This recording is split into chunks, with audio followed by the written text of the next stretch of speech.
మన ఊటీ న్యూస్ కి స్వాగతం.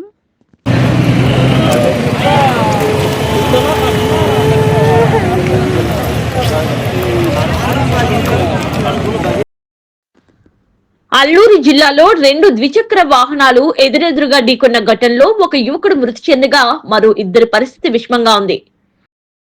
డుమ్రిగూడ మండలం పంతలచింత గ్రామ సమీపంలోని జాతీయ రహదారిపై శనివారం ఎదురెదురుగా 2 బైకులు ఢీకొన్న ఘటన చోటు చేసుకుంది.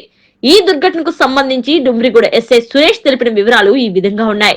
కితలంగి పంచాయతీ పింపుల్గూడ గ్రామానికి చెందిన 25 ఏళ్ల గొల్లూరి సుబ్బారావు అనే యువకుడు ద్విచక్ర వాహనంపై డుమ్రిగూడ నుంచి అరకు మార్గం వైపునకు వెళ్తుండగా అరకు నుంచి పాడేరు వైపు ప్రయాణిస్తున్న బైకు పంతలచింత గ్రామ సమీపంలో బలంగా ఢీకొన్నాయి. ఈ ప్రమాదంలో గొల్లూరి సుబ్బారావు అనే యువకుడు అక్కడికక్కడే మృతి చెందాడన్నారు. మరో ఇద్దరు తీవ్ర గాయాలతో కొట్టుమిట్టాడుతుండగా క్షతగాత్రులను హుటాహుటీన అరకులోయ ఆసుపత్రికి తరలించి వైద్య సేవలు అందిస్తున్నారు.